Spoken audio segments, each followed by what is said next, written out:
Alright. Let's see if we are live.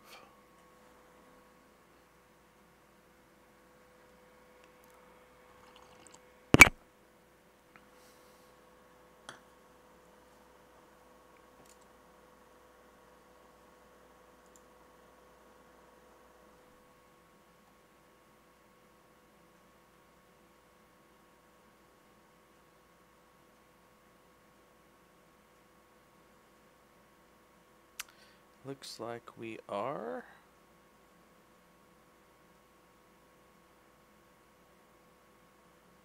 Yes. What's up, everybody? If you are just tuning in, this is not the Japanese stream of Sakaki. This is Brendon Isaiah Bengtson coming at you with the smooth grooves of pixel moving. How you guys doing? We are doing today. We are doing some final pour pass work on this Horizon Zero Dawn character that I've been working on for what seems like years and years. So what we're going to do is, yeah, definitely not Sakaki. What's up, Louie? How you doing, Crystal?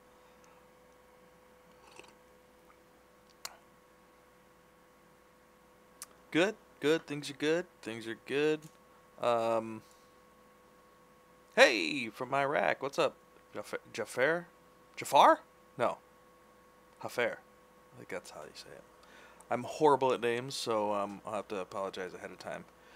Anyways, so what we're gonna do today is work on the pour passes for this guy. I've got my scene set up in tool bag that will be able to show the bakes that we do. This is the previous bake that I did. This is all low res real time here. Istanbul, Turkey. Holy smolies, we got people across the world, man. So this is got a lot of work to do in the eyes, so I wouldn't pay attention to the eyes right now. Don't look at the eyes. The eyes have lots of work to do.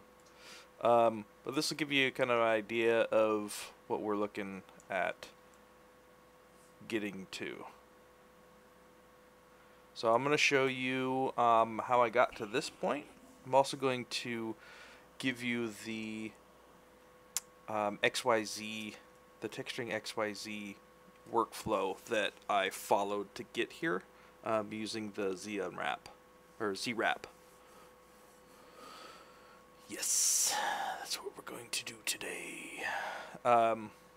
This is the final game res version of this guy. What's wrong with the eyes? Lots of stuff wrong with the eyes. Let me just tell you. So the texture is kind of off. We've got a lot of red over here, not enough red in here. We're missing the nice natural occlusion on the top.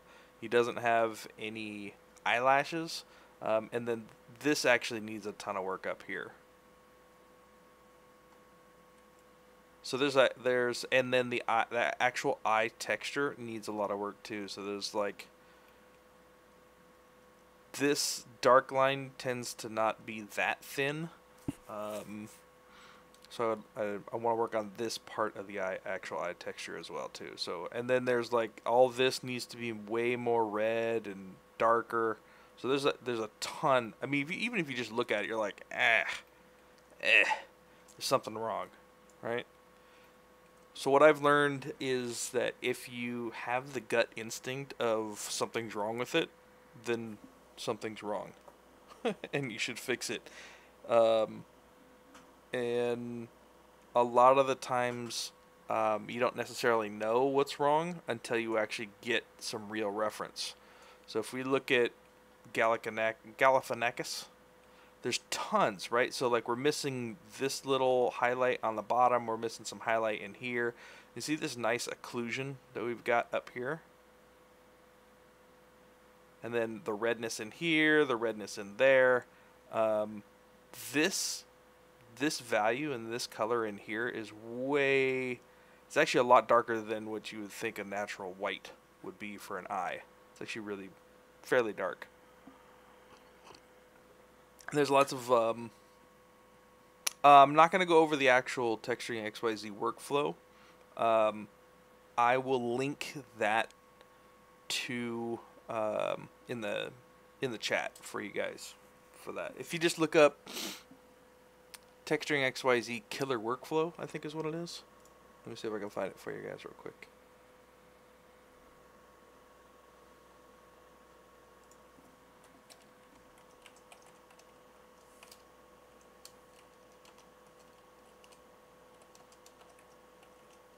Killer workflow, there it is. So just follow this. I'll go ahead and paste that in. So they got a really good tutorial to follow. So even just looking at these next to each other, you're like, oh my god, yeah, he's still got a long way to go. Long way to go. He needs yeah, a lot of work. Still needs a lot of work.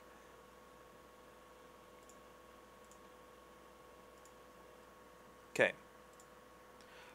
So what we're gonna do today, though, is I'm gonna show you how I got to this normal map, basically. So if we look at this normal, no, not that normal map. Give me head final 2, final 3. So I'm gonna walk you through how I got this normal map, and we're gonna just apply that right directly to his model in Marmoset. So we'll do some changes, and then we'll export directly from Zbrush and see the changes real time here.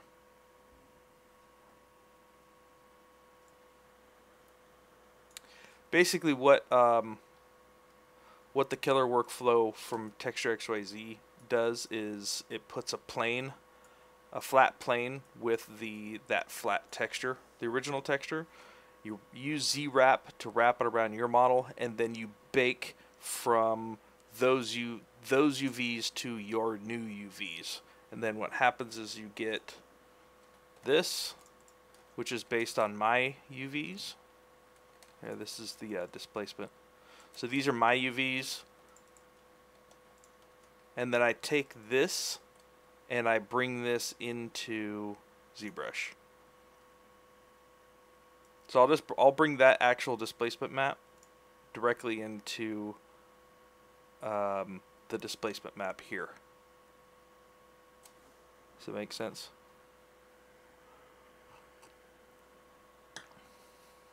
So I did that workflow last time, and it's fairly easy to follow if you go through that link.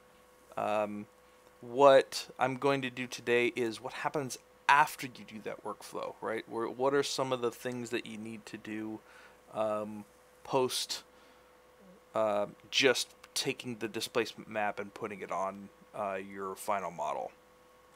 So that's what I'm going to do today. So if I go to displacement map on, I don't have a texture, so I'm going to grab. So one of the things about ZBrush is that you can't apply a displacement map without a texture. So usually what I do is I usually just create a dummy texture. So if I'm in, let's go ZBrush. Where did I put it?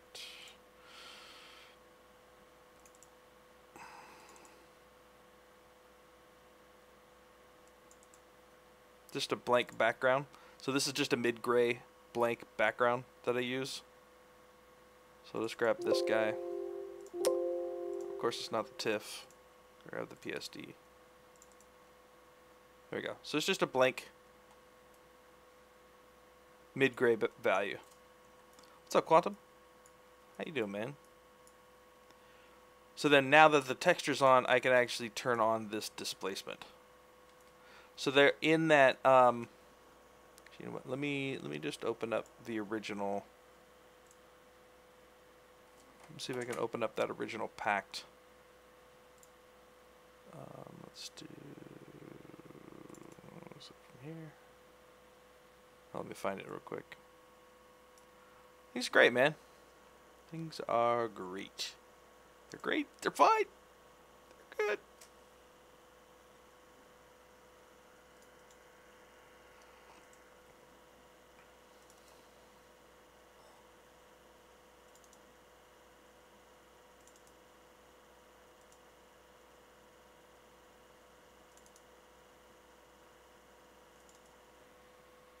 See if this is the one.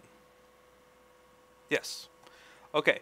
So after I bake, there are basically 3 maps stacked into one, and it looks like this. When you get this kind of like this red, question asked about baking lighting. I can't have overlay UVs on some objects with baking lights, right? I don't tend to bake lights at all, so it'll be tough for me to answer that. Yes, this is the texturing XYZ killer workflow.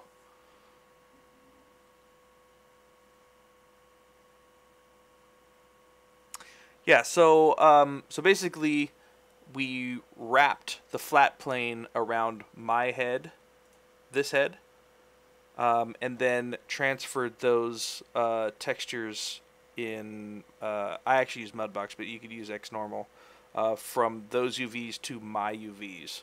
And what that gave me was this map, right? So I just took the flat plane and baked it from that UV set to my UV set, and this is exactly what I got.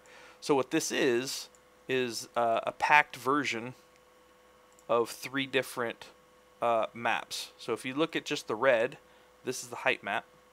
If you look at just the green, this is the displacement map. And if you look at the blue, this is the detail map. So you got all kinds of craziness in here. Look at this. Oh, so good. So once I have this, I'll go and just break those out into my height, displacement, and detail. And then I'll export these 3 with a gray background. So in this particular case, I use the displacement with this black background. But what I did was, this is just its own version of it. I changed the background color a little bit to blend better with the actual values of the map. And then I went in with some tools in Photoshop and kind of just softened up and softened up the edges. That's basically what I did. So then this is my displacement map that I'm actually taking into Zbrush right now. So if I'm in Zbrush, this is my displacement map right here. So in order to do that, you come into texture, you do import, and then you make sure that you flip the V. And then, I'm sorry, for displacement maps, it's actually an alpha. So you would do import here, flip the V, and then select it. It would be right here. So that's what this is. So if I just turn my displacement on and off, that's my map. Which, as you can see, is still, like, the basics are there, but it's kind of lackluster. Right, there's missing a lot of stuff in here, like the height, and the micro. I would do the same thing. So once I do this, I would come into a layer, and you can see I already have my displacement, height, and detail layers here. So basically, what I did was, I'll just show you real quick.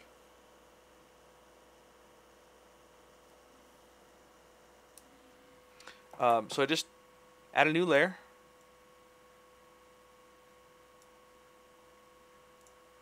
And then I'll determine the intensity and then just do apply displacement map. So that applies. You'll see that it's a little bit different after you apply it. So you just got to make sure that you have enough resolution in your model to be able to handle the actual physical displacement, whereas this is just a texture being kind of laid on top.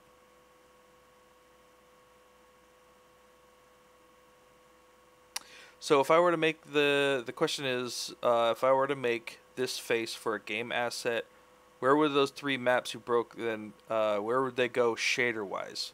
So in this particular case, they wouldn't necessarily go into the shader. What I'm doing is I'm taking those three maps, the height, the displacement, and the detail map, and then bringing them in to create my final high-res sculpt. From there, I'll bake a normal map. So in video game pipeline, we don't really use displacement maps. For the final in-game mesh, we use normal maps. So what that's going to do is I'm going to take the three maps. I'm going to take the displacement map, I'm going to take the detail map, and I'm going to take the height map and use those to create my final high-res mesh. From there, I'll bake the normal map, and that will be this result that we see here. So all this is a normal map. If you'll see here, there's a roughness map and an albedo. So if I just look at the normal, that's what we're seeing. But we're seeing some subsurface scatter, so it's actually blurring some of that out.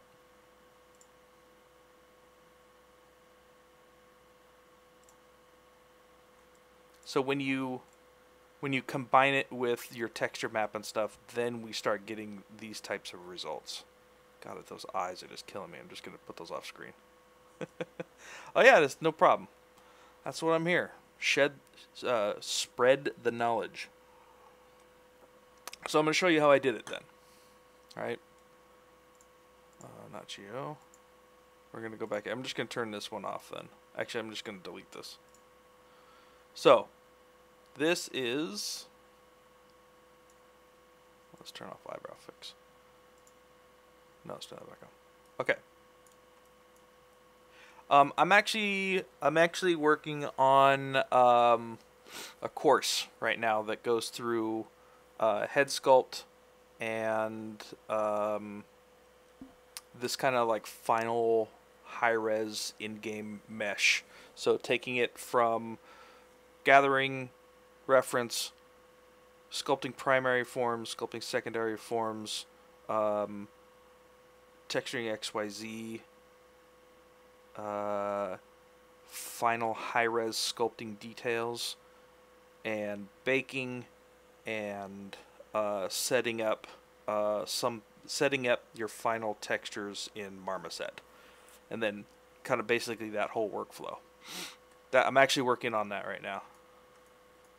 So stay tuned to your local Mr. Brendon. Let me tell you something. All right. So,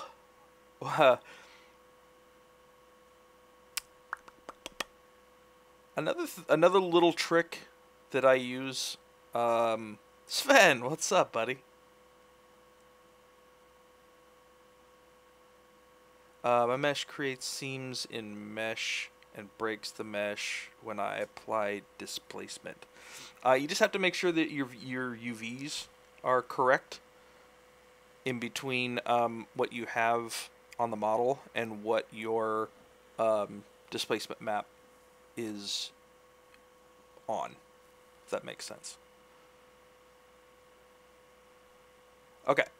So another little trick that I do is when I bake, I always leave the mouth open. So basically what I do is I go down, I take it down to subdivision level 1, subdivision level 6, create a new layer, call it mouth open, go down to subdivision level 1, physically move the mouth open, and then come back up to subdivision 6. That way, when I'm baking all of this in here, it's self-cage doesn't intersect with itself and give us lots of errors around the lips. So it just creates a nicer bake for the lips when you don't have to go in and actually fix it in post. So when I'm baking, I always do it with the mouth open. So I have a layer that has mouth open. That's what that is. And I'm not too worried about, you know, what this looks like in here. Like if the lip is actually deforming in a weird way, because that isn't going to be my final model that I put out to game. As you see, this one is lip closed. Right, so this is my final model, but it just helps with the baking so its self-cage doesn't intersect. Little trick of the trade. I never do manual cages for baking.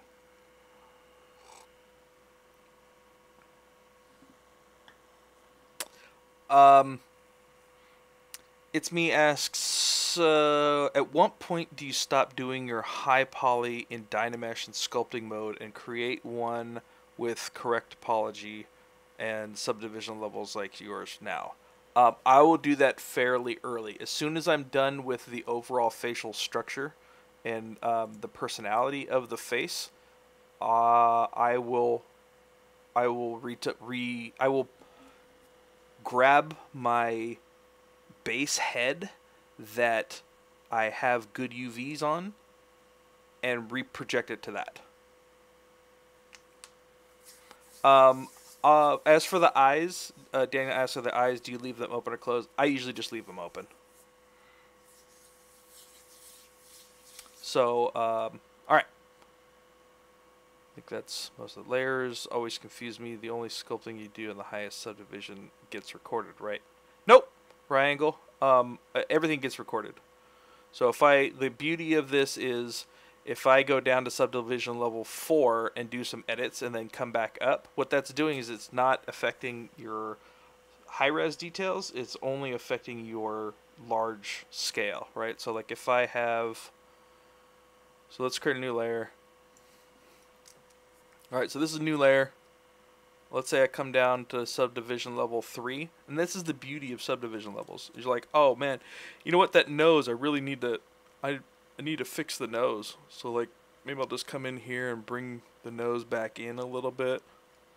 You're like, oh, you know what, this piece is really bothering me down here. Maybe I need to, you know, pull this out a little bit more.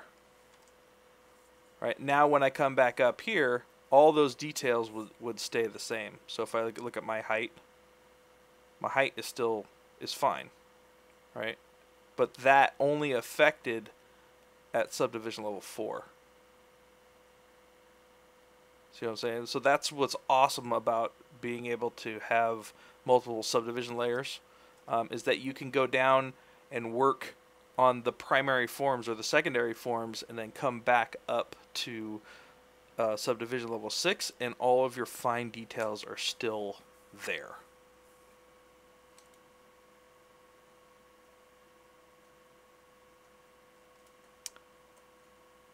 Okay, I think that's everything for right now. Okay, so here's my height, and you'll notice that most of these are not at full bore.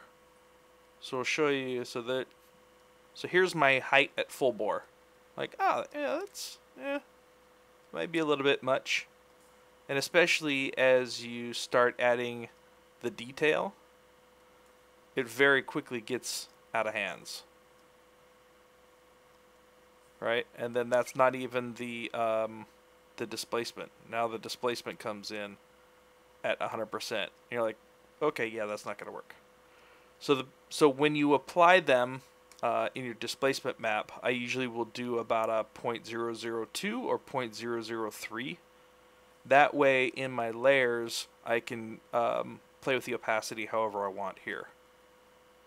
Alright, so usually what I'll do is, so I'll take my displacement, and you're like, oh, that looks, okay, alright, that can work. But then as soon as you put in the height, you're like, ooh, oh. Alright, so then I'll tune this a little bit. So maybe I'll pull my displacement back a little bit. Maybe I'll I'll pull, sorry, pull my height back. So the other thing that you'll see too is that when you're baking to a normal, things tend to get a little bit smushed. And they don't necessarily look exactly like this in your bake. So sometimes you actually have to kind of play a balancing act where you need to push the details of your high res more so that in your game res the normal map will actually show better. So a lot of times in your final high res it's tweaked. Like you'll just sit here and look at this right next to it. Come on. So what I'll do is I'll have this on the second screen, right? Actually, let me just make sure my headlights are on. There we go. I'll have this on my second screen, and then I'll bake from here, and then it'll auto update here, right? So this is, it doesn't matter what this high res is. The only thing that matters is for high res screen grabs, maybe if you want to. If you want to make that for your portfolio. What matters in the end is this result, right? So I would probably end up pushing some of the details in the ZBrush more so that things show up correctly in the actual game asset. So there's a lot of kind of back and forth when you go and finish these levels. Okay, so you're like, okay, we got displacement in, we got the height in. That's starting to look decent. There's definitely a lot of texture there. There's maybe a little bit much in the cheeks. All right, and then but that's not even the details. So then I bring in details, and you're like, oh well, that's kind of a lot. So I'll pull details down quite a bit. Then maybe I'll pull my. So it's just kind of playing with these levels here. And just seeing what feels correct, right? So now you have a mix of the height details, the displacement, and the fine details as you get in here. But as you can see, like, that's just kind of mush, you know?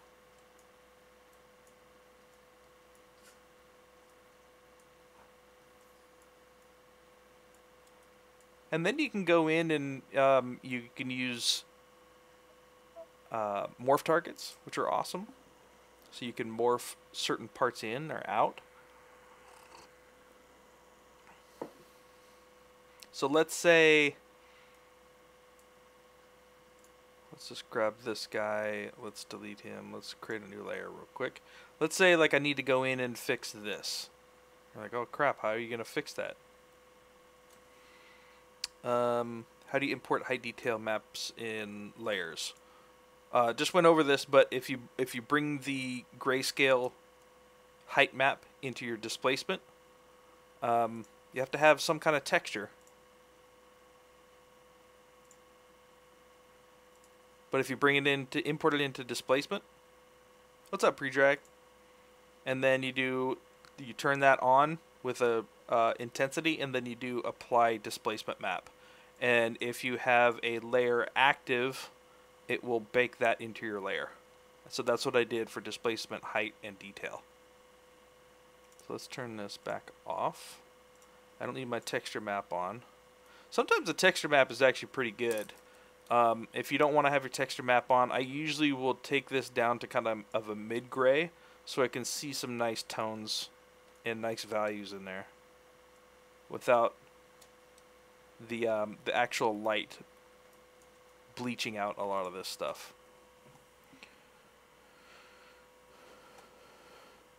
Yeah, I mean, what's up, Reproject? Come here. What's up, man? Yeah, a lot of this stuff is, you know, really important for the kind of the very realistic game pipeline. So it's one of my passions is to teach. So like all these tips and tricks and stuff, man, it takes a lot of error and trial and gathering of information to get there. So anytime I can help other people get past the hardships of the pipeline and get into actually creating cool art, that's when I'm happy. Okay.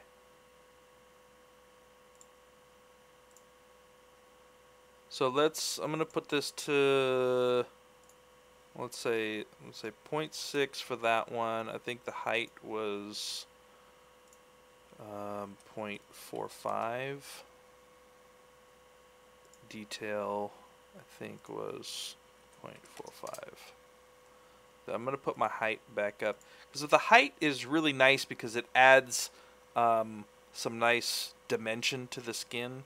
A lot of times when you see pore detail, you don't have a lot of that secondary form underneath.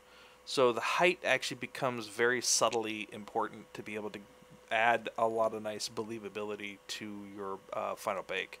So I'm going to put that probably to, let's say, 0.6. It's very subtle. Do you see that difference? Watch. Ready? It's so subtle, but it makes all those little things add up to make awesome sculpts. So I'm going to put that point back to 0.6.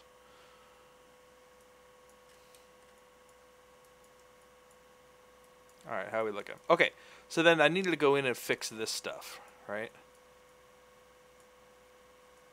So I'll just do that real quick. I'll show you how I go about doing that. Let's turn off colorize. She's like, okay, well, how would I do that? In this case, what I would like to do is just use morph targets to pull this information out and then just resculpt it in. That's basically what I would do. Love to know how to do these deep eye wrinkles. The crow's feet always look like I've taken a damn standard brush through it. Yeah, what I would do is I would start with a believable texture map and then go from there.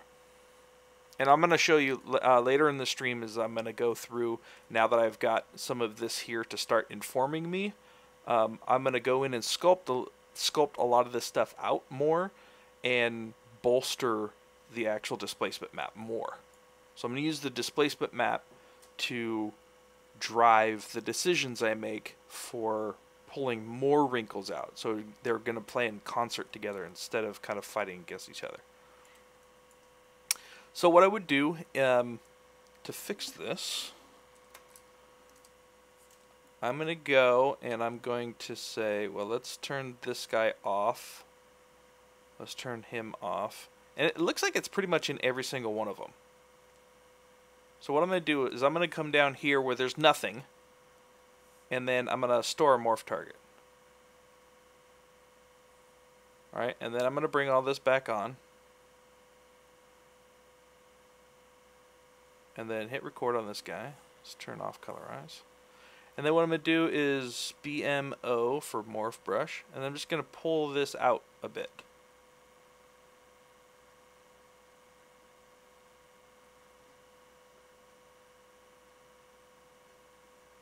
And then maybe what I'll do is I'll come down to subdivision level 4 and pull that out just to make sure the underlying shape is correct. Right, because you can see even down in my subdivision levels, it's actually changing the shape of it. I don't want to change the shape of it too much. So I'm just going to pull this out. Right, and now as I go back up, let's go back to 5. Alright, so now you see the actual underlying shape.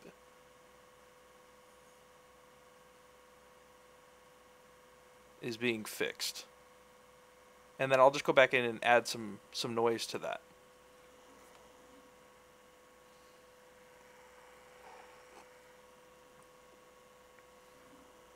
Yeah. The trick is to play with your textures, not against your textures, right? Okay. So that would do that, and then let's go up to subdivision level 6. I just want to make sure this little line is gone. That's really distracting. See that little line right there? I just want to make sure that this is gone. So I'm just nice and lightly with that morph brush morphing that out.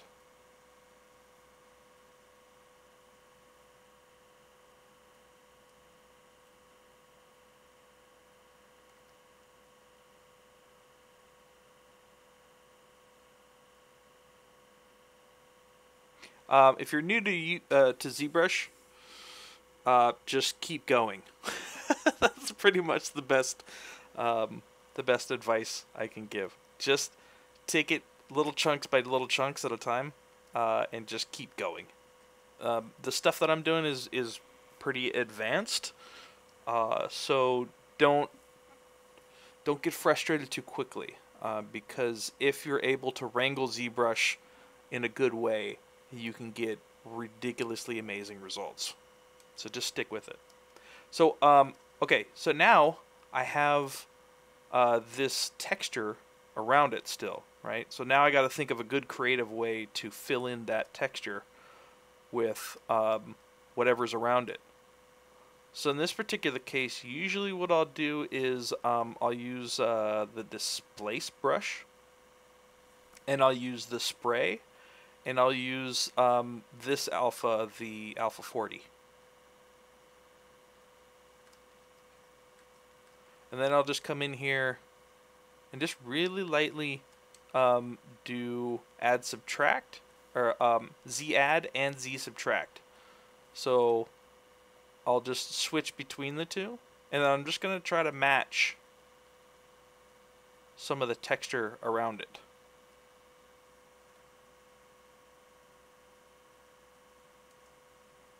And then maybe I'll make my draw size a little bit smaller just to add some more fine detail to it. And there we go. We got a fix.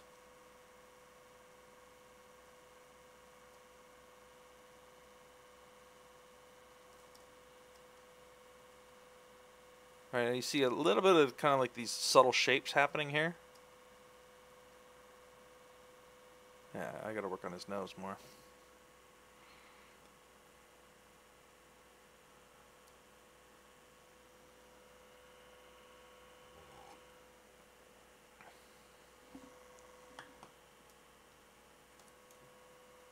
Yeah, link that pre-drag if you can. That'd be awesome to see. I don't think I've even seen that. So if I want to fix some of these, you see this kind of this shape here and this shape here and this shape here. It's kind of do this kind of like underling. I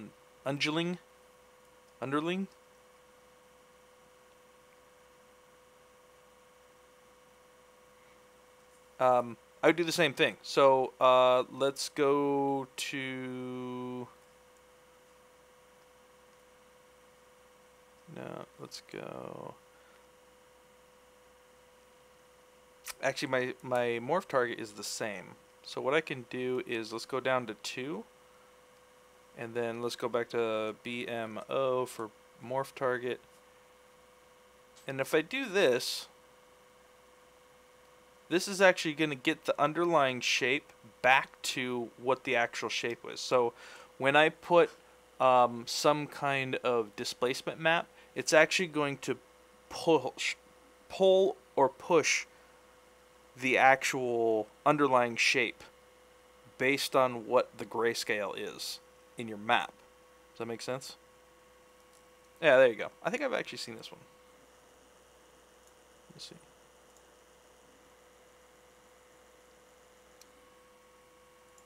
If not, I'm going to save it for later. So I'm going to start talking. Oh, yeah. This is the ZBrush Summit one. Yeah, that's a great one to watch. So anyways, what it does is it actually will change the surface. So it'll push it out or pull it in on a base, like the actual base shapes. So if I don't want that to happen, I can come in and just pull all this stuff back to what the actual base shape is. Does that make sense? So now as I come back up, it's actually not affecting the pore details up top, but it's just affecting the underlying shape. So maybe I'll come back to 3 and pull that out a little bit. Come back up to 4. That's actually feeling okay. Feels better. And then those undulations are gone.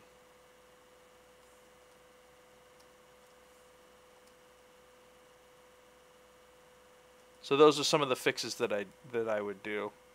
In this particular case, I did, I think it's this one. No. Cheek pores? No. Pore fixes.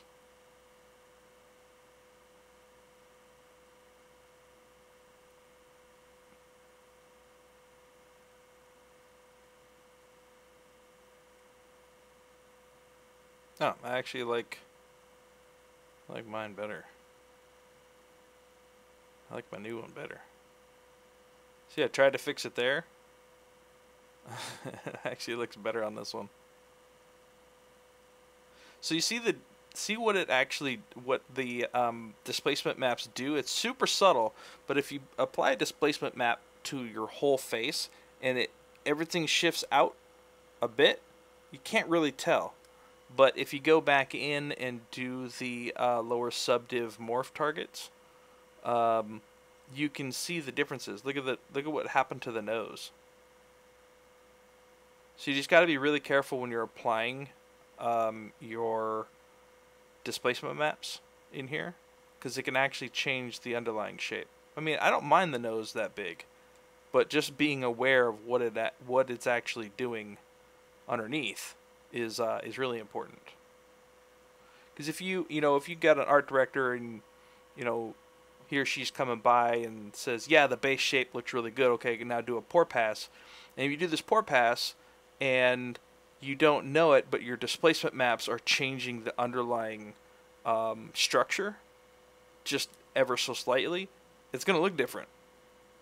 So you just got to be careful. So what you can do is you can use morph target from the original without your displacements, like I did, and then just go back and do display the morph target at the lower subdivision level. Does that make sense?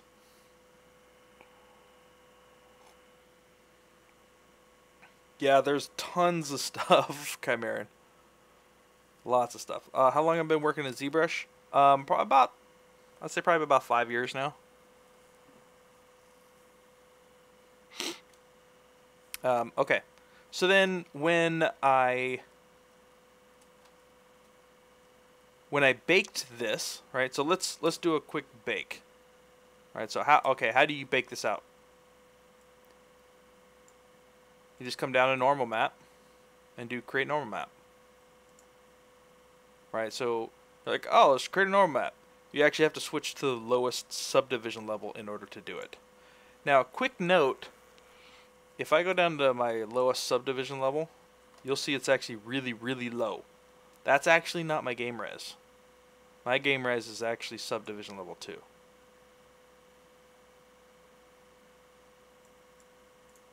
So in this particular case, where's my head? 16,000. 16,000 tries for head. That's actually not that low. That's not that high for realistic current gen game. That's not that high.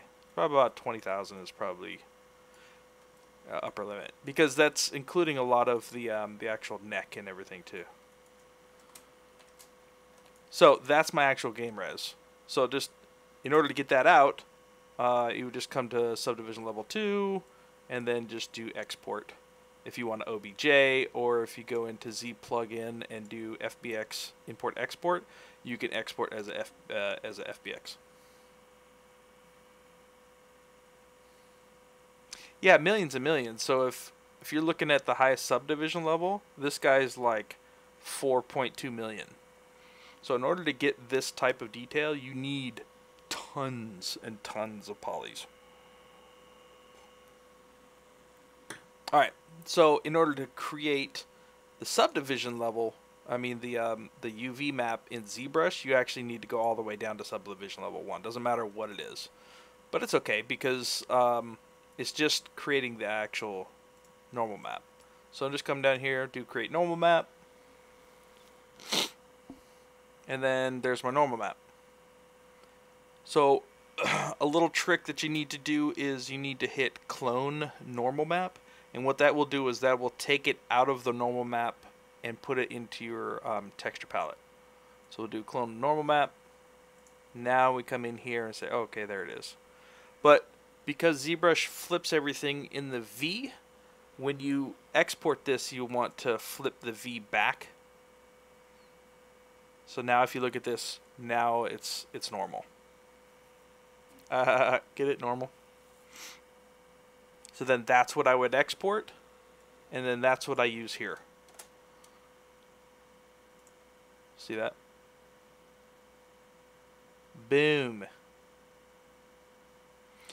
Then usually what I would do is I very rarely actually use a raw normal map bake like this. A lot of times I'll go in and do some fixes in Photoshop. So there's usually a step in here that I am not showing, which is I'll take it into Photoshop, grab the normal, and then I'll do some edits on it. So usually what I would do is I would just have a base layer of whatever the bake is, and then have edits on top of it. So I can just replace the base layer, save that out, and then that will automatically update here. Right, so like if I go, let's actually just show this real quick. It's normally, so if I just come in here, let's just grab that, and then maybe we'll just paint this out. All right, so that's an edit on top. Now watch, when I save this, let's do this. Let's grab this guy, let's bring him over here, grab this dude, bring him here. Now when I save this, this should all get, it'll auto update. So let's hit save.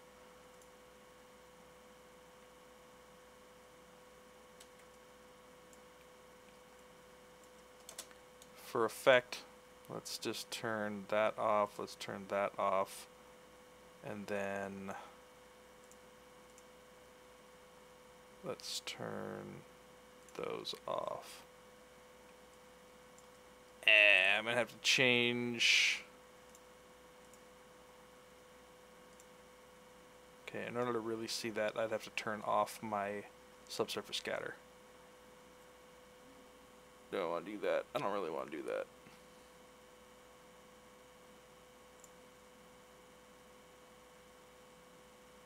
Anyways, so that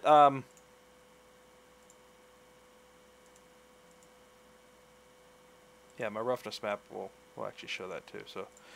So you'll get auto updates basically. So when, don't ruin it, I know, right? So let's do this real quick. Let's turn that off for a second. Let's turn this off. Let's save that. And then you can't really see it, but it updated. So that's what I would do. So that's my workflow. So I would have probably this window completely on my other screen, and I would make some edits here, create my normal map again, bake it out, save it into the Photoshop file, save the Photoshop file, and then I'll see that auto update in my model.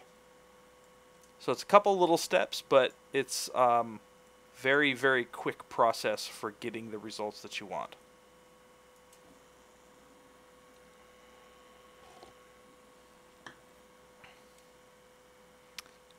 Okay, so what I noticed when I baked this initial map was that these pores here, they're really important, man. Like if you look here, most of the pore details that you see are right in this area of the cheek, right? Because when you look at somebody, you tend to look at their eyes, and one of the first things that you see besides the eyes are for skin details, are the nose pores and these cheek pores. Super, super important. And in this guy, it's kind of a mess in here. So what I did is I decided to go in and punch those out a little bit more. I'll just put this up to 100. So I went in with my displace. Right, so I go in with displace, kind of like that small detail that I did in here. I just did larger detail. So if I come in, let's turn off colorize.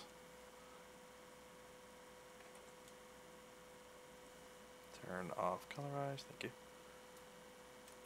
And then we'll use Z subtract,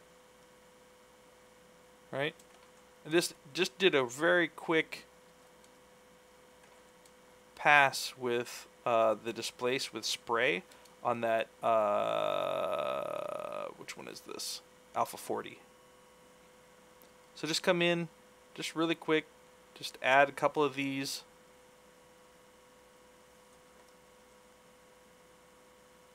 And then bake that out, right? So bake it back out, take it into my marmoset file, and see what that looks like. You're like, okay, well maybe that's a little bit much. So because it's on a layer, I can actually pull that way back, right? So this adds a little bit more of that actual deep detail in here, which is what I want. Okay, alright, the next thing was, right, I did those pore fixes, but that's what this one is. And so then this is where I ended up, right? When I posted this image to my social media probably maybe a couple weeks ago. And that's where I was at, but I think I want to push it even more, and I know I can push it more. Some of the things that I'm not seeing that I would like to see is more subtle form deformation through here. Right now we got like, you know, this small little eye bag. You know, we don't really have this nice stuff where like you've got these subtle kind of interconnecting forms come through here. Right? And let's see how this is. These forms are kind of punching out a little bit. I'm not really seeing that here. Right? This is all of this is relatively flat in here in between this line and this line. Right? In here, like we've got like these nice rounded spots. Right? This kind of comes up and down like that in between it. And what's happening is the surface, as it creases, it pushes this up like that, right? Because that skin's got to go somewhere. So if this gets pushed together to create that crevice, this got to push up some, right? So you get this nice rounded form instead of it just coming up and over like this and having that straightness across there. So it gives this kind of like this nice life to it. Have you guys seen any of my other streams when I was doing the leather on this guy? It was a lot of the same thing, where the middle ground in between the creases really needs to have some kind of height detail. And it happens in leather, because leather is skin. So that's kind of what I want to do, right? So how do I do that? Very carefully.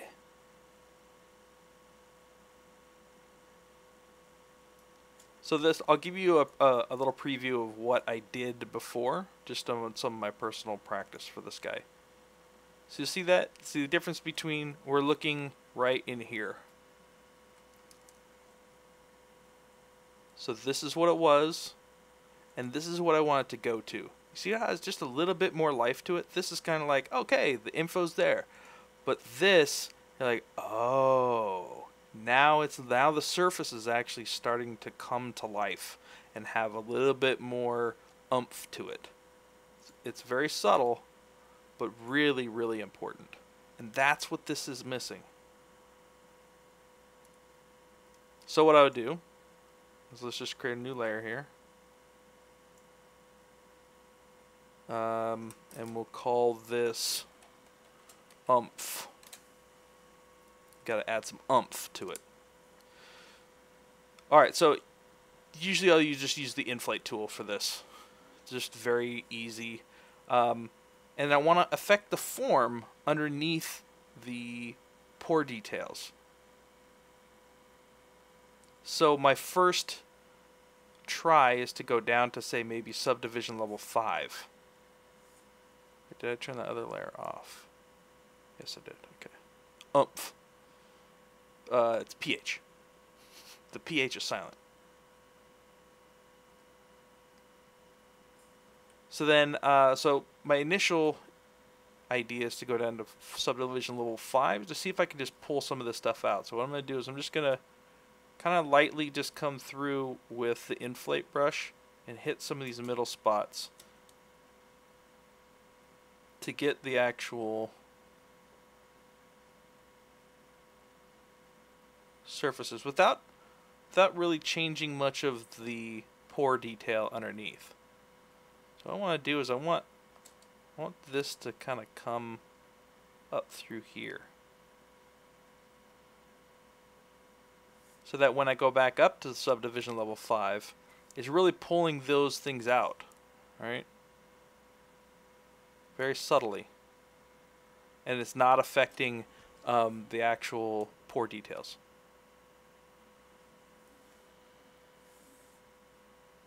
So let's go back down to subdivision level 5. And then we'll just play in here, right? And the awesome thing is that because I've done all the pore pass stuff already, I can use that to inform some of the decisions that I make to help bolster those areas. All right, so maybe I'll just pull a little bit of this, some of this, some of this.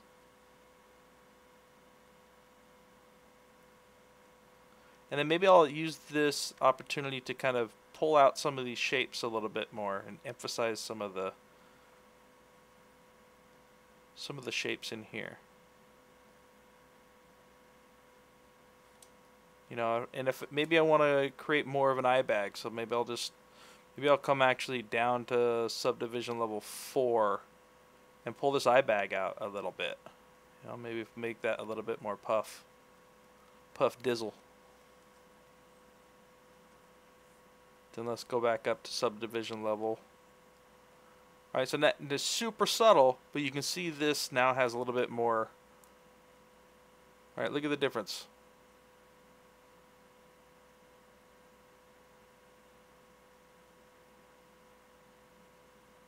Alright, and so this is the important stuff for really pushing the fidelity of your final piece, right? So there's actually a lot of work that goes into, like, after you do texturing XYZ stuff. There's lots of work that goes in after that, right? At least for my own pipeline. You know, a lot of times, a lot of this detail is kind of overkill to some people. Let's turn this back up. And this is actually kind of cool too if you have colorize on. I don't know why it's black though. It's weird that it goes black. Anyways, I don't mind this because this is kind of what the roughness map would look like. Right? So I can actually look at this and say, okay, the darker areas in here would be what the roughness is. So I'm actually getting kind of a preview of what the roughness map would look like.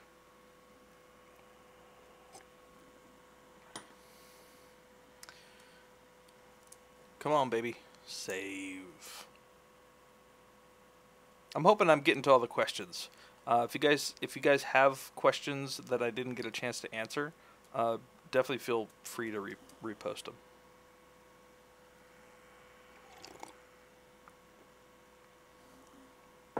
Sven says, if you need different looks on faces, like in the game He Gets a Scar, you do that with morph targets.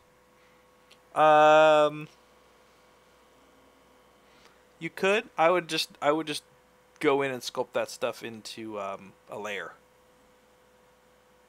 But you want to make sure that your pore pass is done first before you do that.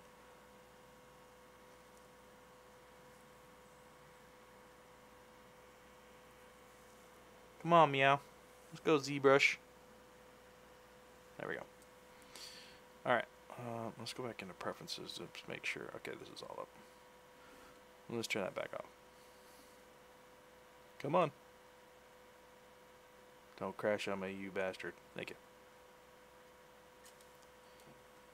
Usually when I'm going this crazy, with this high of details, I'll pull the head into a separate file, a separate ZTL, outside of the body, because this is going to be pushing a lot of points. And I'm really just, technically, I'm just using this whole ZTL to get a normal map out of, right? So I don't necessarily need the full rest of the body or the rest of the project. I just got to make sure that what I get out of this is the normal map, really.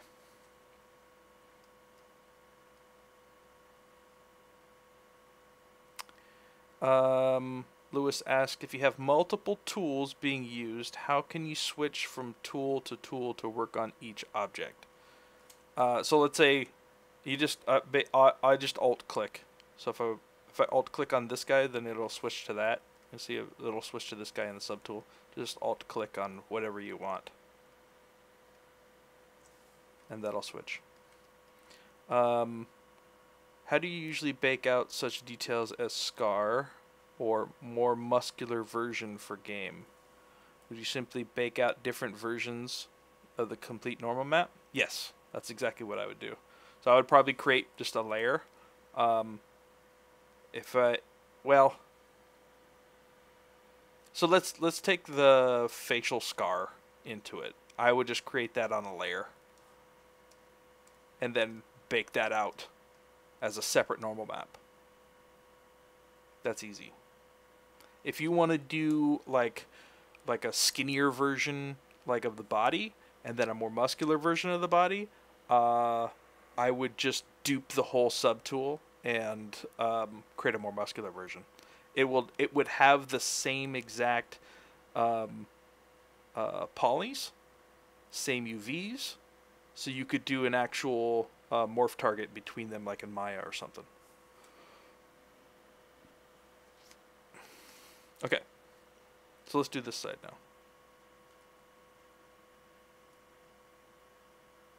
Yeah, depending on the so would there be script logic for setting up a character to draw in that different map? Yeah, so you would the important thing to know is that there's not just one pipeline for all of this. Your pipeline is pretty much dictated by whatever engine that you're putting it into. You have to sculpt and you have to create your project based on your end product, right? So if I'm going into Unreal, I need to know what Unreal does and what it's good at and what it's terrible at. And then I would play my sculpt to those pluses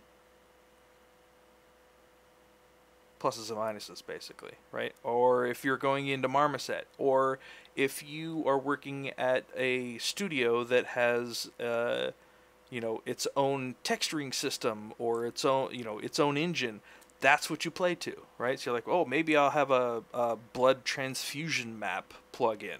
All right, well, how do you do that? Just go figure out how to do that, right? So it's all about what your final engine is, and you play to what those strengths and weaknesses are.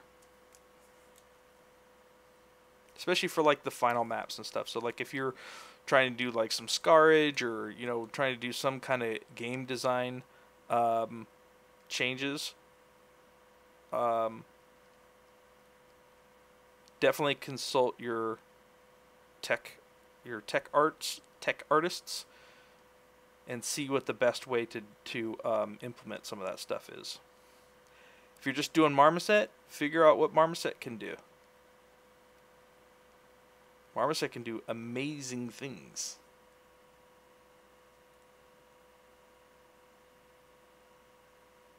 Let's go down to Subdivision level 5. First, I usually try to start with lower subdivs first. So I really would like to see some of this cross over. Alright, we'll just have some differences in here.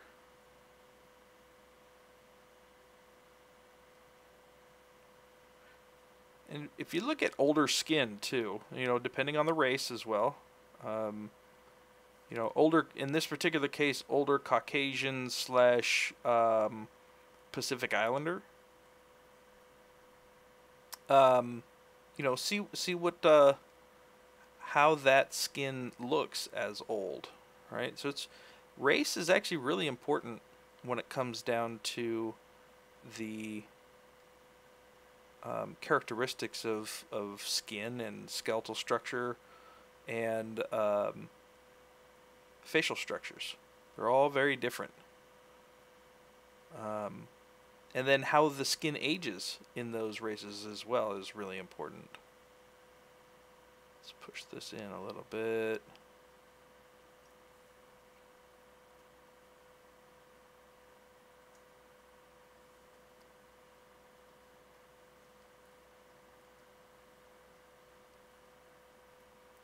I'd like these ones to actually be really big.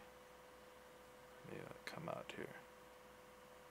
I'm not working on T-pose, I'm working on A-pose for him. I don't like T-poses because you tend to have a lot of deformation in the deltoid here, whereas if you have A, this is the deltoid and the traps tend to be more relaxed.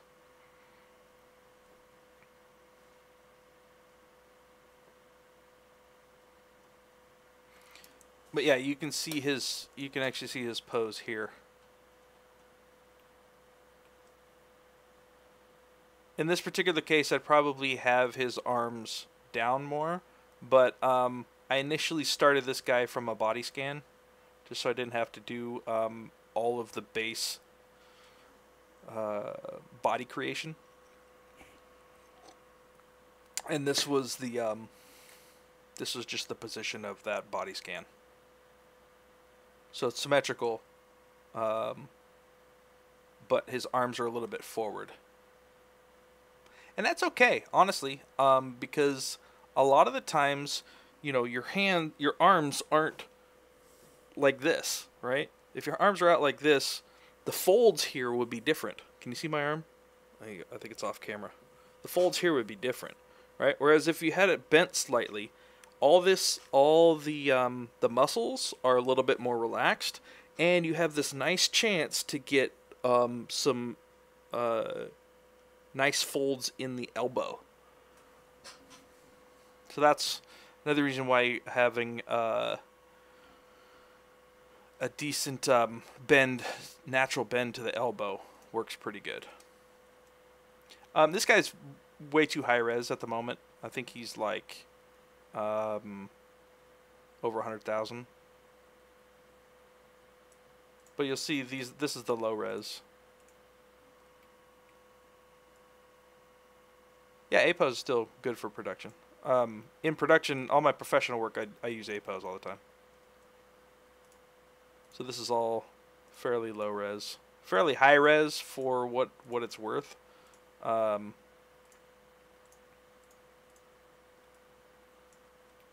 But these are all the Bengtson stuff that you can see in here.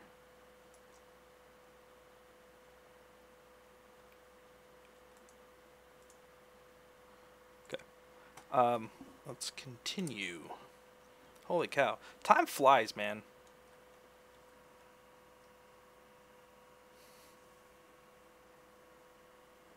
For the inner thigh, too? Yeah.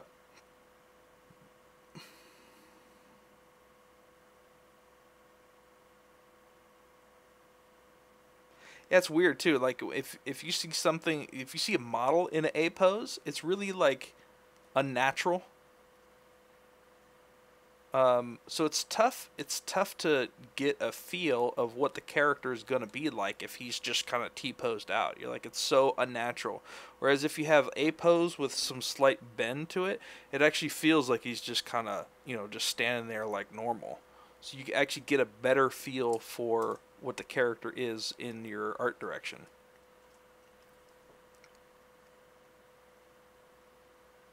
Okay, let's just pull some of this stuff out. Let's just kind of go. And I can go pretty crazy because I can always morph target this stuff out that I don't want, right? So A lot of times I'll use morph target to my benefit. So maybe let's go back down to like 4. And then we'll pull this eye bag out a little bit more.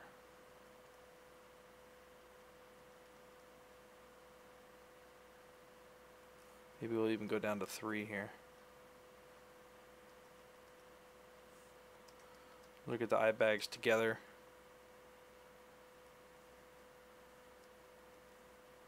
I'll pull this one out a little bit.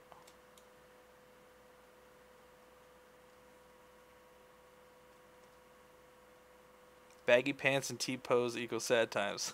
Yeah.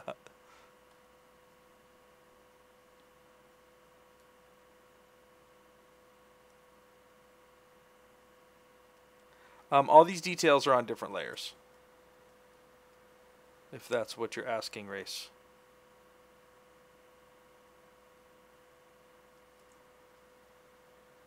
Okay, so let's go back up to 6 and see where we're at. Man, that's just feeling so much better. So that's pre-umph, post-umph.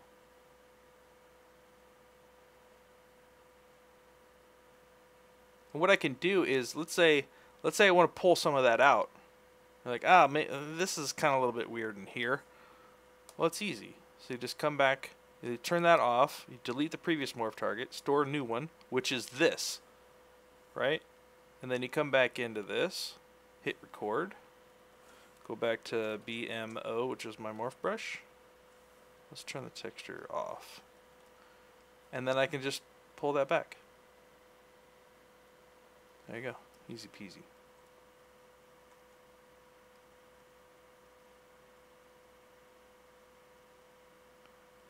How many polygons in the sculpt? Like in the full high-res sculpt? Is that what you're asking, Plastic?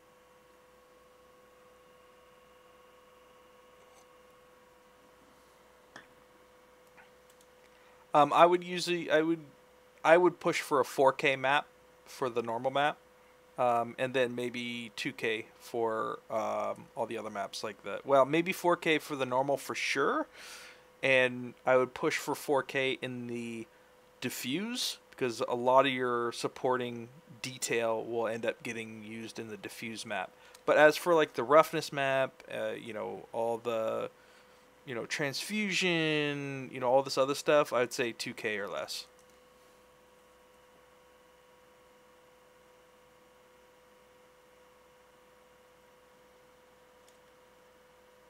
See, that's nice. See, this nice got this nice roundness to it here now. Oh, it's good. It's good. How many polygons on the final sculpt? Man, you can get up to... Man, you can see here, all I've got is the head. This is all that I've got in here. I'm already got 24 million. Like, I have 4 million just for the face. So if you're looking at the full sculpt, like, he's way past... He's like 50... 60 million or something.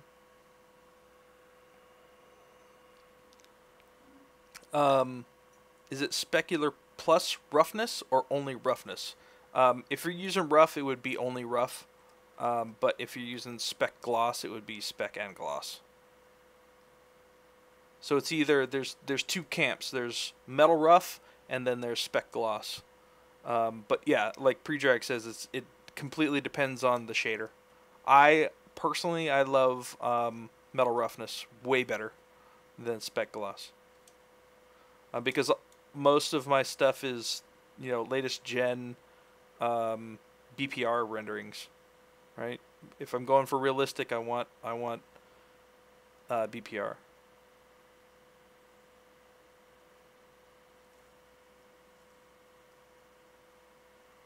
And so, okay. So let's say Epic's workflow, they use roughness and spec. Then I would play to that. So if you're going to be in Unreal and they're able to use both, use both. See what looks better. But again, like I was saying earlier, it really depends on what your final output is, right? So it's tough to say what a workflow should be when the workflow is androgynous, Like if it's just like, oh, this is the way the workflow should be, it doesn't. There's no one workflow. It's the workflow that works best for the engine that you're going to be in, right? So if transfusion maps don't matter, if specular maps don't matter because your engine doesn't support it with roughness, then it doesn't matter, you know? But if you can get it out of there and use both of them in conjunction to make it actually look nicer, hell yeah, do it. There's no written laws, you know what I mean? So I'd like to get rid of these guys. These are very, very unnatural in here. And so is this guy. So I'm going to use my umph to get rid of those.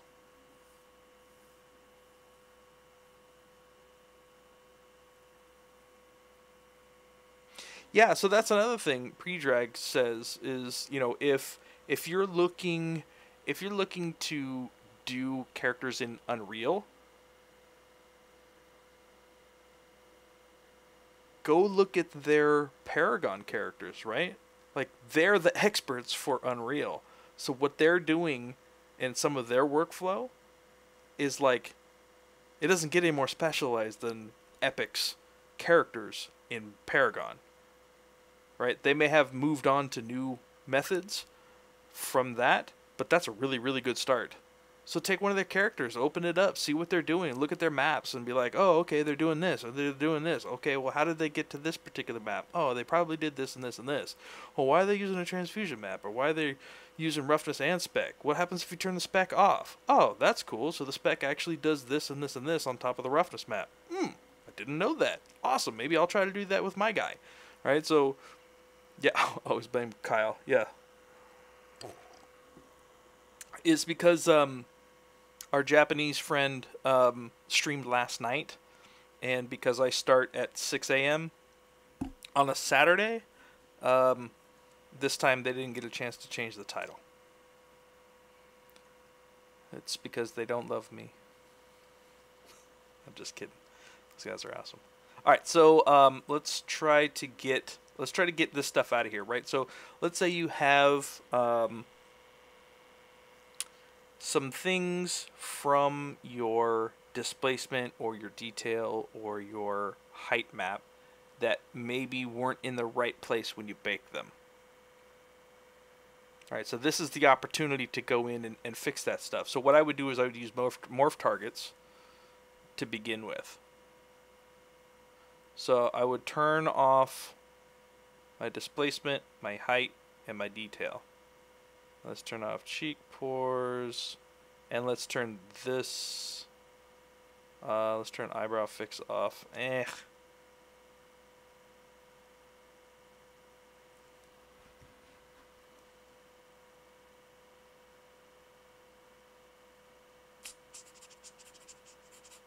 problem is that in my eyebrow fix, I changed some of this. I changed that. Maybe what I'll do is we'll just use this, and I'll try not to go up here. Try to just keep it right there. Actually, we'll just use this. So delete current morph target. By the way, morph target is in tool morph target, so it's in your tool palette. You can just store morph target and delete morph target here. Pro. Yeah, ABBK. It's actually Daddy Kyle now. He just had his first kid, I think. So it's ABB Daddy Kyle. ABB Daddy K. Alright, so so store morph target. Let me go back into my layers here.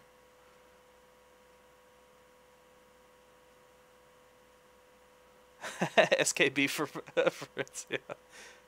Alright, so let's turn all this stuff back on.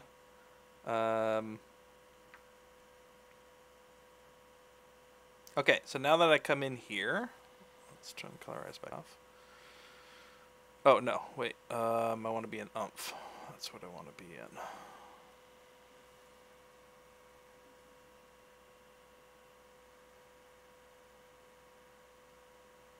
Okay.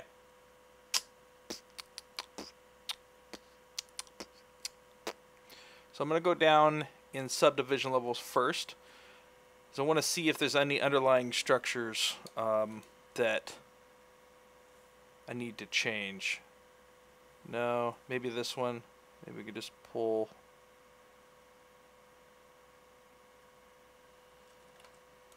That's inflate. BMO for morph target.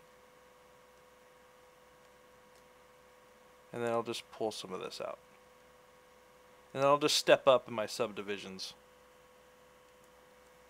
Okay. And pull some of this out. And then we'll go back up to here and we'll pull some of this out. Now, I want to be careful up at subdivision level 6 because if I start doing this, now I'm on the hook for trying to replicate this texture here. I really wish that Zbrush has a clone brush. Man, that would be easy. If I could just go, I want to take this surface and make it right here. Oh. That would be awesome. As for now, we don't have that. So another thing that I could do is I could go in and maybe use my damn standard and use add instead of subtract and just try to pull this out a little bit. Let's go here, let's go. So I could just come in and just try really delicately to pull some of these out.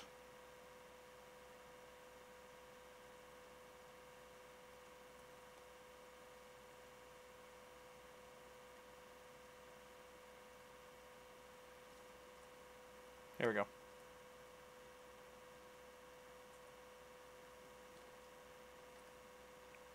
These are a little bit weird, so I'm going to try to maybe pull this out here a little bit.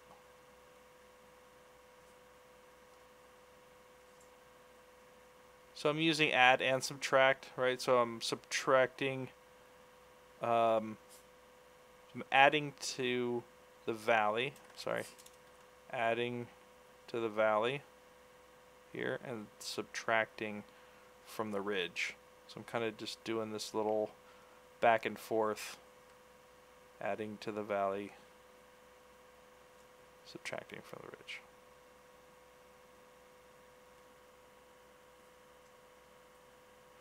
Yeah, the skin is very bumpy when you get down into it. Very bumpy. All the bumps. So just kind of subtly just take out those pieces. Looks a little bit better. And then maybe I'll come back into my displace and then just try to add a little bit noise back in here. Just to kind of start matching that area. The displace with the noise is actually really good. Now, I got to work on these underlying structures in here a lot more. I don't like this area and this area. The pores look okay, but the shapes, the underlying shapes, I don't like very much. So eventually I would go back in and change those.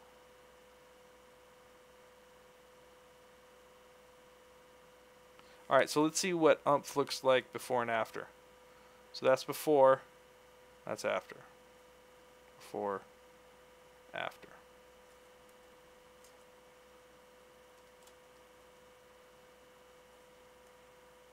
Before, after. This looks a little bit chunky in here.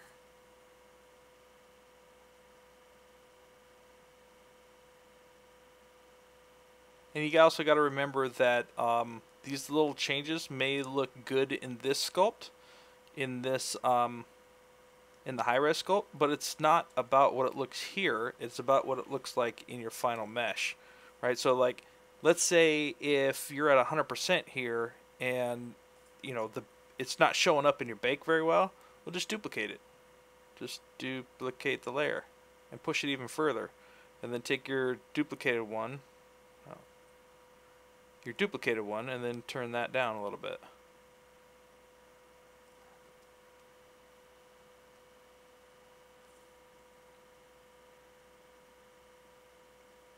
right? And then you can go in and maybe use your Morph Tool to pull out some other areas. Let's delete that guy. Let's go back in here. And let's add a little bit more as well. And maybe you want to come in and do other areas, right? Maybe I really like this area in here. I'll come in and do...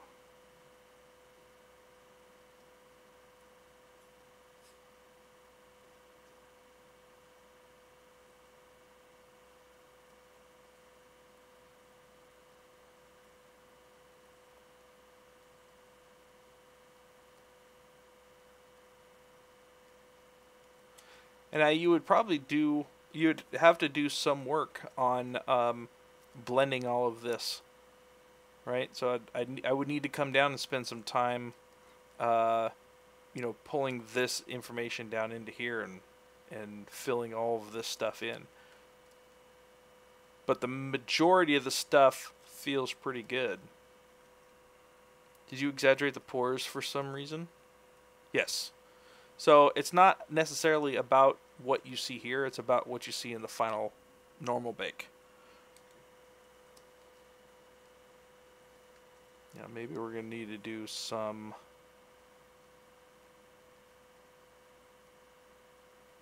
minor shifts and stuff in here. Maybe we'll pull this guy out a little.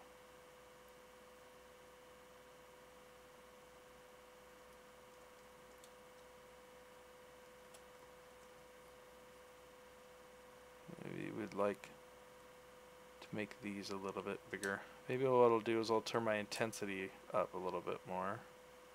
Then we can really pull some of this stuff out.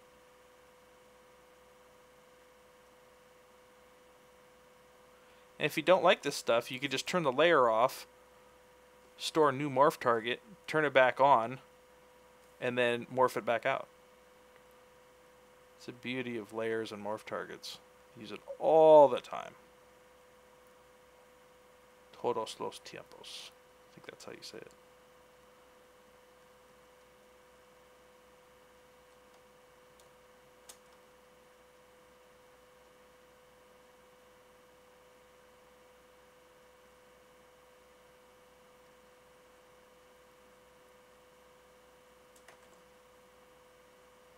That's right. So in my wrap, you'll see that I've missed some of this texture here. If you save the project, I think yes, the morph target is saved, but it's really easy to just start over with morph targets. I never in any of my projects have I worried about saving the morph target. I'll just reset it when I reopen it. Mostly because I probably will forget what the morph target was. Unless I'm like, okay, it's 4 o'clock in the morning. I know exactly what I'm doing, and I need to go to bed. In that case, I probably just leave my computer on and leave Zbrush open. Like all this height detail really helps sell the skin quality.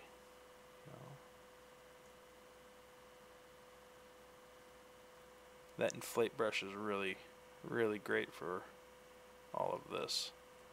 And you probably won't necessarily get all of this juicy detail into the normal map bake, but every little bit counts.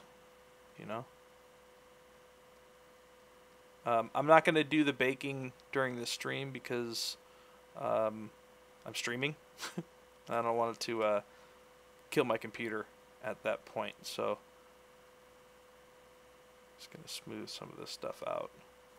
And then let's go into Displace real quick and just add a little bit of noise to the skin here. It looks really weird if it's completely soft.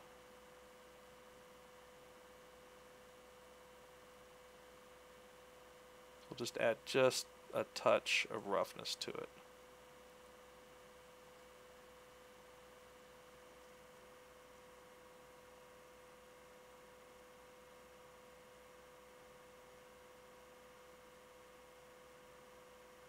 No, I'll just bake just like this. So the nice thing about Race Piece says, do you save the exaggerated texture and then flatten it in the shader, or do you flatten it before you send it to the shader? The nice thing about ZBrush when it bakes is it will bake whatever layers are active at that moment. So whatever this is right now, that's what it will bake. So if I want to test it, I can say, all right, well, I'll bake this right now. I'll go to normal map, do create normal map, and then what I can do is come back in here, turn off the layer, and then bake this one. Put those into two different layers in the Photoshop file, and then just save one of them on and one of them off, and vice versa, and then see what the differences look like. I don't use HD geometry at all. No, it saves as 18-bit. Alright, sorry, not 18-bit, 8-bit.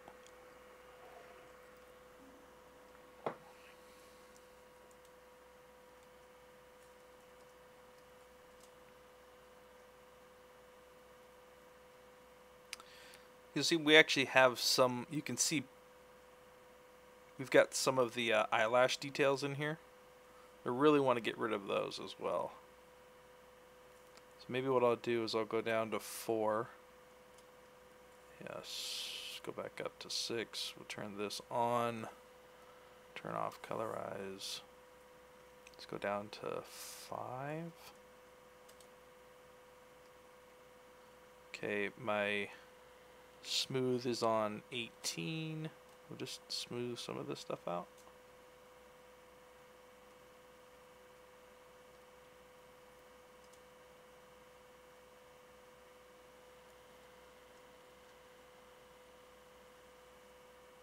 Back up to 5 or to 6. Let's smooth this stuff out, and I'm just gonna have to just gonna have to work this area.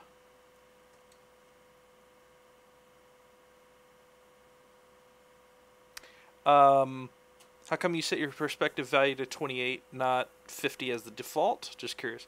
28 is closer to, from what I've heard from industry, other people that are using it, is that 28 is closer to a 35mm camera than 50 is. I mean, it doesn't really, at this point, it doesn't really matter too much.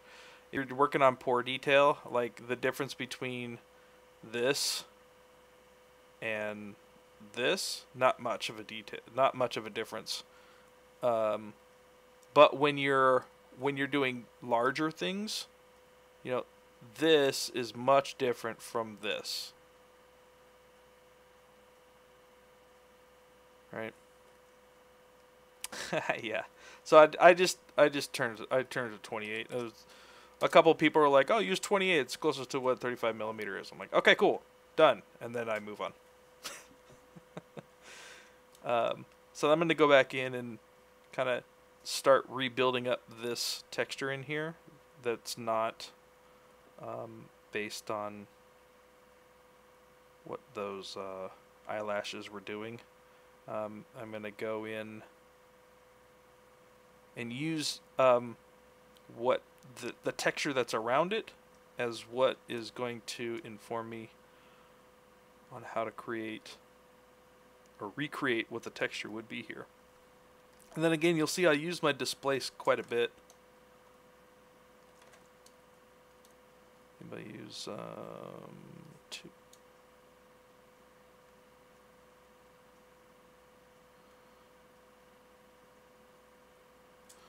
And if I don't want that to affect this up here, I can just mask this up here real quick.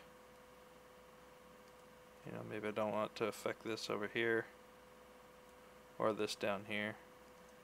So maybe I'll just do that. Just throw a quick mask on there. Maybe I'll add some larger pieces to it, just to get some variation. Okay, clear the mask. There we go. Good enough.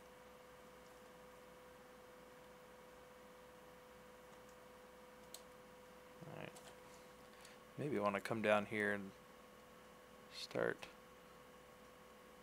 getting some more actual direction to some of these cross ones.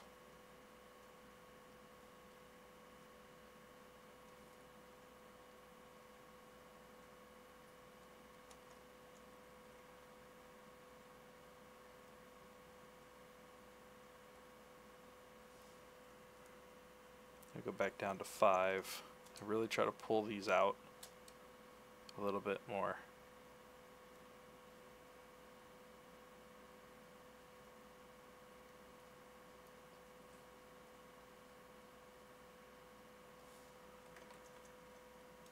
So what's happening is that Inflate is pulling this piece and this piece together. So it's kind of getting a little bit of errors in there. So what I'll try to do is go down in Subdivision a little bit more. Let's go down to like here. And then we'll try to just smooth that out just a touch. Just so they're not overlapping when they get higher in Subdivision level. See how it's kind of overlapping a little bit right here? Kind of creating some weird errors.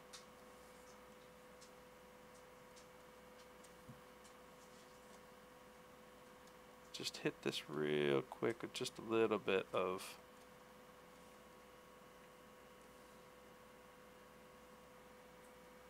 there we go. So it's kind of helping from that little bit overlapping happening. I think I actually want to fix this a little bit more right here. So what I'd like it to do is I'd like this to come all the way over, kind of like how we're seeing here, where like this is, it's making a transition, a relatively smooth transition from this plane to this plane as a continual shape that goes over. So I don't want it to like crease in here and then come over. I really want it to kind of be its own full shape as it transitions from this plane to that plane.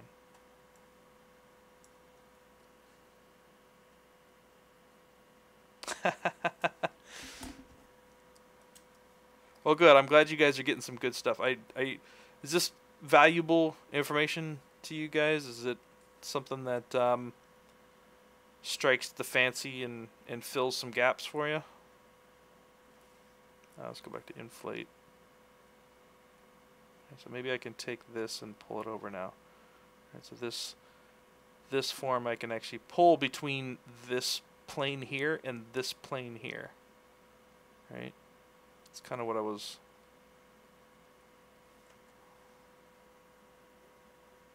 Alright, so now we got kind of this cool transition. Maybe I want to pull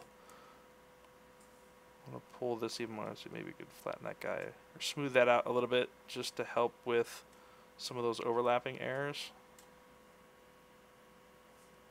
Okay, good. Good, I'm glad.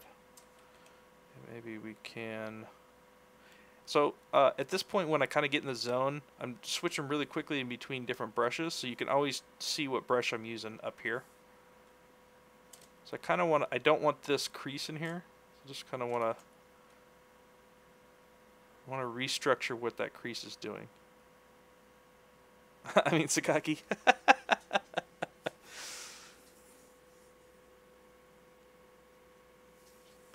Yeah, you can sculpt in lower subdivs if you have a layer. You just have to make sure your layer is active and recording.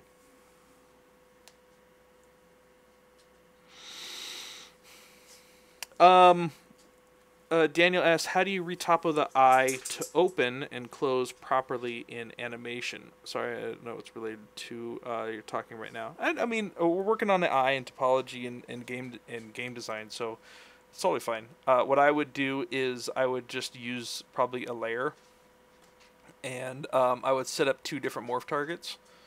So just like a facial expression is what you would do for eye open and eye closed. So what I would do is I would set up a new layer called eye closed, just kind of close to what I did for mouth open, which is so I'd set up a new layer, say eye open or eye closed because its natural is open. And what I would do is I would come down to subdivision level 1, and then I would start here, right, and actually move my lower subdivision levels correctly. And actually in this one you can see it's actually not created properly, where it doesn't have enough topology to to really get underneath it. I mean, you can make it work. It doesn't have too much distance to go. For a personal project, I'm not too worried about it, but for an actual production piece that would be used in a video game, I would make sure before I even did any of the sculpting that the eyes had the topology to be able to close properly with using the upper eye bag. So what I would do is I would go down to Subdivision level 1 and I would physically move all of this stuff down to a closed position, and then come up to Subdivision level 2, fix that, Subdivision level, all the way up through my Subdivision levels, so that when I get back up here, I have this same value as open versus closed. And then I would just be able to toggle that layer on and off. So then what I would do is I would bake 2 different normal maps probably, and then I would use a morph normal. I guess that's what you would say. You would be able to use a morph target, so you would export your game res with the eye closed. So let's say this is eye closed. I would come back to Subdivision level 2 because this is my game res, and I would export this, right, because it has the same amount of polys here versus eyes closed, and then you can just set up a morph target in, say, Maya or whatever package that you're using. So you can use a morph target to open and close the eyes. And then you can use the different normal maps. So when it moves from one morph target, which changes the geo, right? When you move from one morph target to another morph target, it could change just that little area of the normal map. Does that make sense? Hopefully that makes sense. Good God, I hope that makes sense. Alright, so I got rid of this little crease, but you'll see at Subdivision level 6 it's still there. So I'm going to go back down to 5. I'm going to smooth that out just a little bit. I'm going to use my clay buildup to just kind of take this way. I'm going to come back up to level 6. And then I'm just going to smooth that just a touch. Pull that back out, and then I'll have to redo some displacement in here to get some of that surface noise back. Just kind of blend it in. So now it's kind of coming across a little bit more. Now I want to do it even more, right? So I want to pull. Yeah, blood transfusion morph. That would probably end up being in your Albedo map, though. Probably not your normal map for your blood transfusion. So, so if in case anybody here doesn't understand what a transfusion map is when you move your face, blood will move in different areas. So, like if you're going like this, like. This may be more yellow here because it's not getting as much blood as, say, like down here, right? So, like, when you move your face, the blood moves underneath the skin, and it actually changes the tones of your skin. So what can happen is, if that's not happening, it's so subtle when you're looking at somebody talk that you don't notice it, right? Like, your underlying vision notices it, but your actual recognition vision doesn't notice it. It doesn't notice it until it doesn't happen, right? So like when you see a video game character kind of moving around, when you see it not happening, that's one of those things. It's like something's not right. You know what I mean? Something's really not right. It's all of those things kind of playing in concert together that really makes something realistic. Unreal has the Digital Human has a lot of really, really cool stuff on like all of those little subtleties.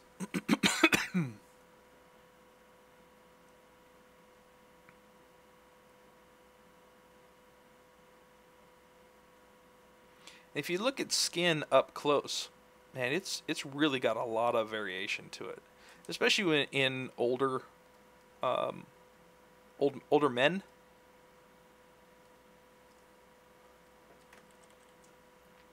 It might be a little bit much in here. A bit much. Pull it back. Pull it back. There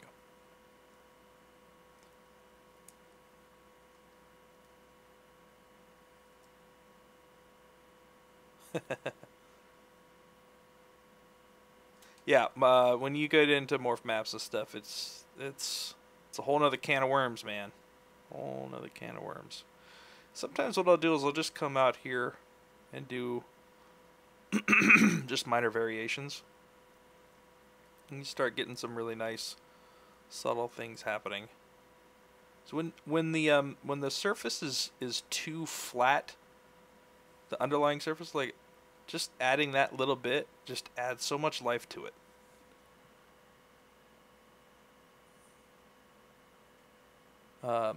Anyways, the surface variation is very important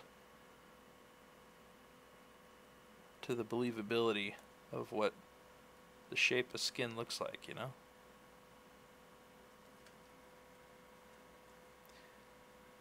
And this is this is why I always try to tell people that, you know, you can't just slap, I mean, you can just slap XYZ maps on it and call it a day. But if you're going for kind of like older skin, like weathered type of skin, like this, it really pays to do some post work.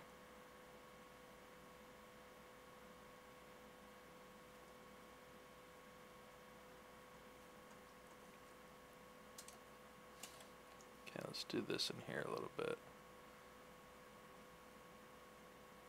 Just gonna add a little bit of stuff in here to help.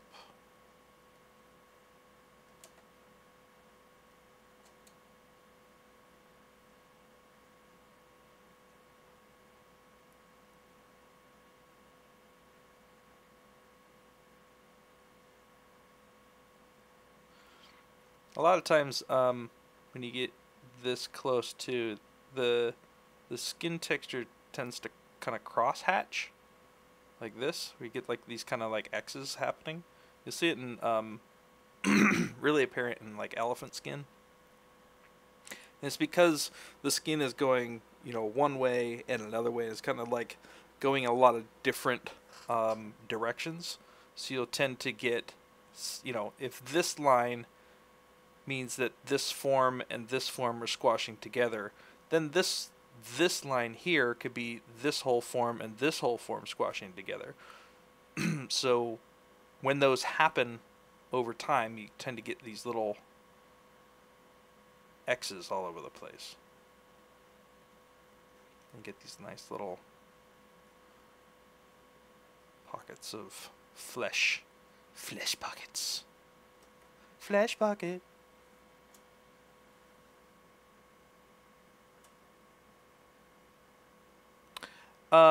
So how common is using morph maps in games these days for things like blood transfusion?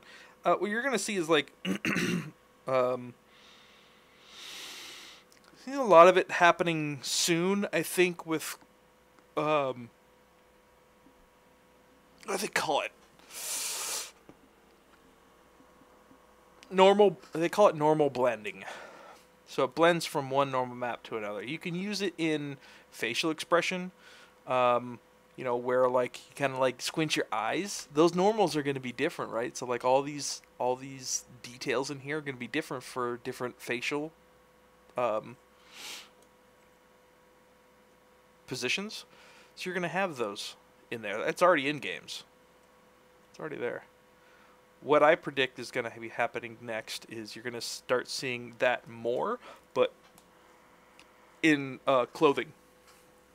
The problem right now is we're really constrained by technology at the moment, where an engine, it's, you know, we got all this beautiful, you got this volumetric lighting, you've got all this foliage and background stuff, and then you have facial morph targets for the face, and you've got all this, special effects and all this stuff going on screen live, being rendered in real time.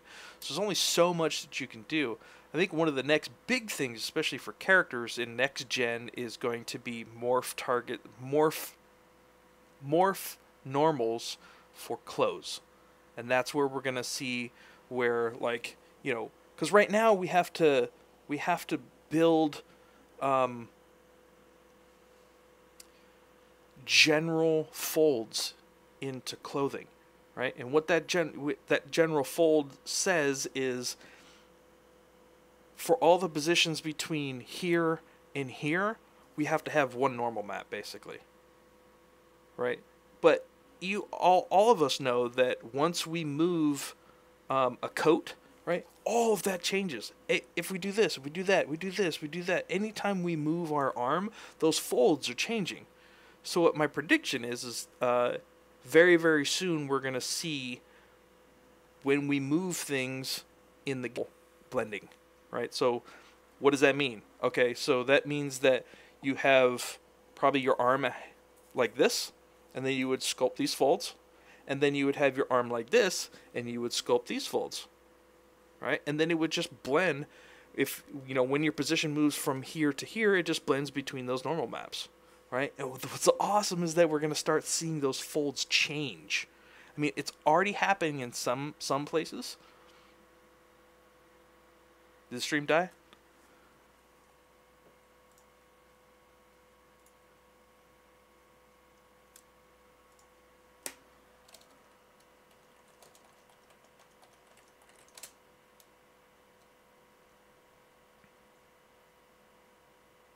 Sorry about that, guys.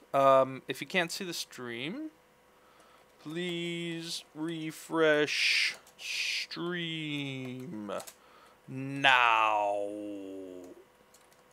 Smiley face. Okay. So what I was saying is that you'll be able to you'll have one sculpt and one normal for this. And then when you move your arm, you'll have another sculpt and another normal for this. So when you change your arm position, it could actually morph between those two normal maps. So not only is your geo changing, but your normal maps are changing to enhance what those folds are doing in different positions. We're starting to see it very, very, very subtly in some areas, but like you can see it like in the back of a jacket, right? So like if dude's wearing a trench coat, and he's like running around, instead of actually simming that, you can fake some of that very expensive sim down to your normal map blends. You know what I mean? But right now the problem is that these super expensive realistic games that we have now are like, they're very, very expensive on the engine, right? And so I think it's not until next gen where we'll start seeing this stuff, but for characters, I see that as being the next major step. So like when you're moving around and stuff, like all those normal maps are changing. It just looks the clothes looks much more realistic.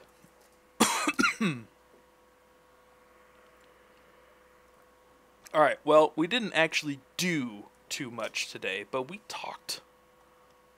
Yeah, blending inside the shaders is very expensive. Exactly. So that's why I think that the current gen can't support this, especially with when you have multiplayer and you got like a bunch of stuff happening on screen, and you got your all your dynamic lighting and your foliage and your all kinds of crazy stuff going on. But yeah, I think very soon we'll start seeing that. That's kind of the next big step. At least that's the next big step that I personally am trying to push in the industry, is to get that in, because right now clothes are still so static. And when like you move around, it's like, oh well, the fold logic is so it's so fixed that it just doesn't look right, you know? It's kind of like moving this, I don't know. Anyways, that's kind of what I'm pushing for. So that's pretty much it. I'll look through, see if there's any last questions, and then I've got to wrap it up, man. Yeah, man, wrap it up.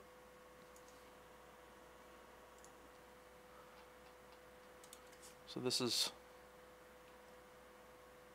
I don't know where we're at here. I really don't like those eyes yet. Any other variations of clothes when moving? How many layers would you need? For Pro, how many layers you'd need? It's undetermined at this point. It really depends on the cloth. It depends on how many positions that you want to do. It depends on a lot of stuff.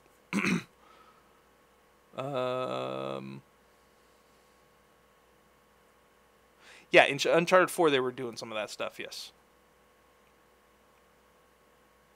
Just about to start my bachelor in game art. Bit nervous about it all. Any advice? I have Dreamer. I would say don't get frustrated. Take little bits at a time, and remember it's all about your final portfolio. It's not about where you went to school. It's about the work that's in your portfolio. And what I would do is, if you guys are starting out in your career, start with exposure. Get out there, be involved with social media groups, go to conferences, go to GDC, go to Zbrush Summit, go to all these places and meet the artists that are out there. Start, have relationships with these people, because those are the people that we're probably going to be hiring, really, and spend a lot of time, make good friends out there. And keep pushing each other and stay positive. It's very, very daunting. There's a ton of information. Nobody ever knows all the information. Just focus on the things that you like doing, the things that you're super passionate about, and do those things, because you're going to spend all your time doing it. So you better like it. All right. All right, guys. I think that's... Give me that tutorial series. I know I'm working on it, guys. It's quite an endeavor to put something that large into a course. So this is just a touch of some of the stuff that I'm working on putting together. So stay tuned. And I will be back, I think 2 weeks from now. 2 weeks from today is when my next one is. Let's see. Yes, March 9th. Same bat time, same bat channel. You guys have fun until then, and thanks for hanging out. Really appreciate it. Stay tuned for more awesome Zbrush streamers. And yeah, if you're not following the Pixelogic Twitch page, give that a follow. If you would like to follow me on my channel, my information is there on the bottom of the screen as well. Just Brendon Isaiah Bengtson. Copy and paste as your friend. And I will see you next time. Later, guys. Peace out. Later. Bye.